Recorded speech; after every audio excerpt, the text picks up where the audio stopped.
In this new part of the class, I want to show you what are the basics of the algorithm that I'm telling you about.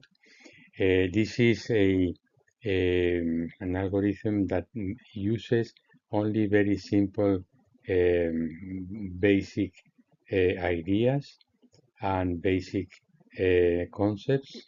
And so we are going to do this slowly and carefully to make sure that all of you follow this idea. First, what we do is we have a data set with a lot of data.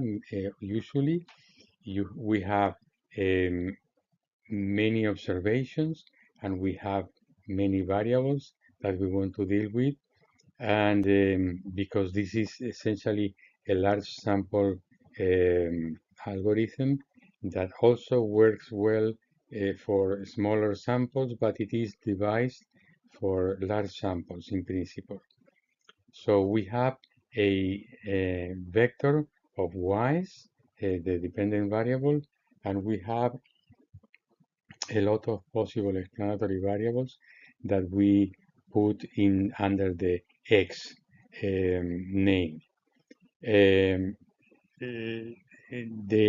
the first thing we do is we transform the inputs, which are the x's, to do ratios, cross products, logs, etc., to form nonlinear transformations of the original inputs. The nonlinear transformations are the w's, and the original inputs are the x's. The next thing we do is we draw 3 random subsamples from the whole sample with the idea of making them homogeneous and interchangeable in a sense.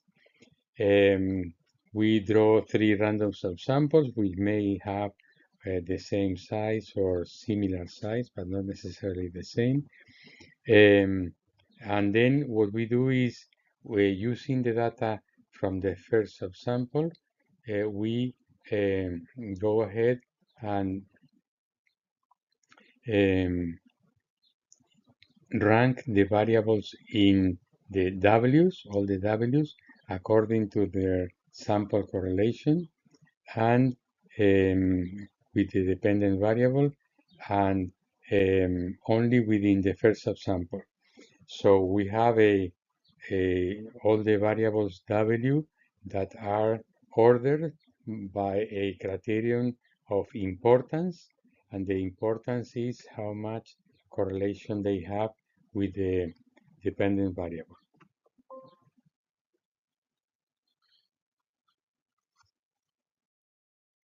The next step would be to consider several sets of regressors that include the W, so that is the transformed inputs, and possibly other W's. The idea is that we want to use as many W's as possible, but only if they add new information to the model. And the idea would be then to control the variables, the new variables that you're using, the new W's, for the collinearity with the already included variables.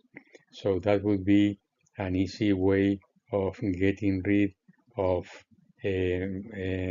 W's that are not informative for the for the idea of out of sample forecasting.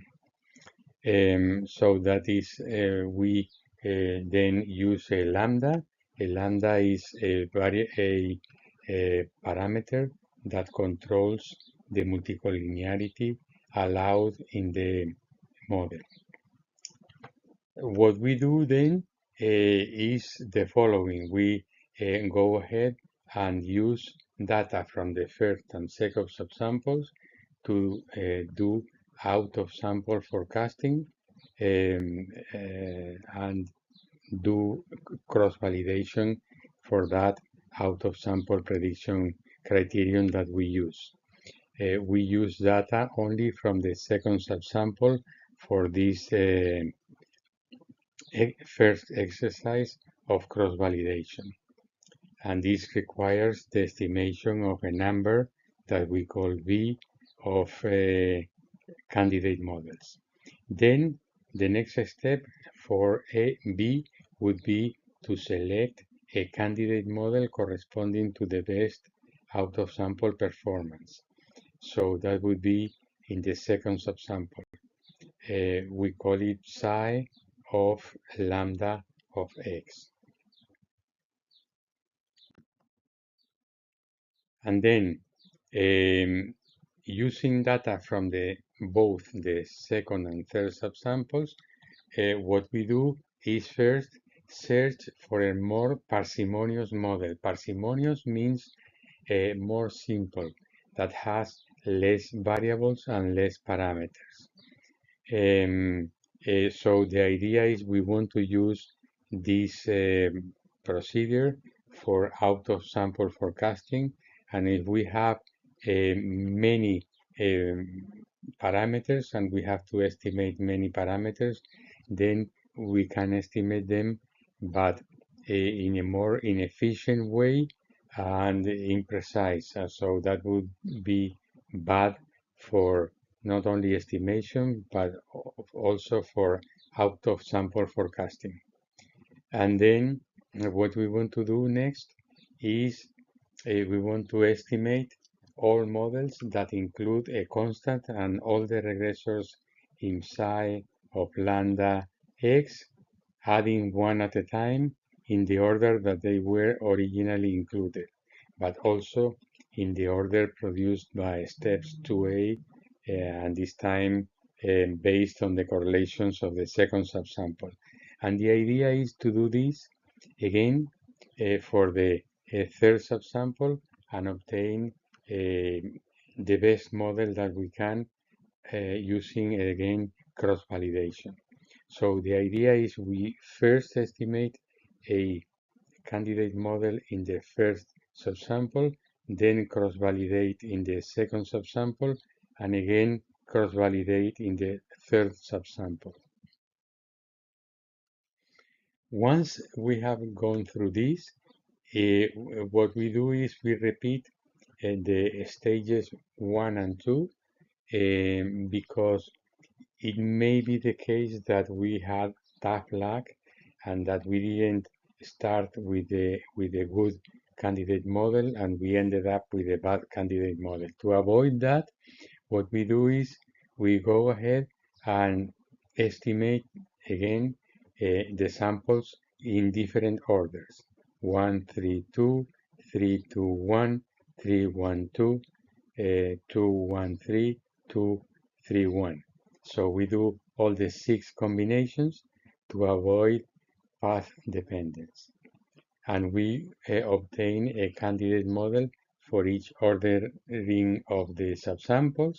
And finally, what we do is we select the model with the best performance across the entire sample.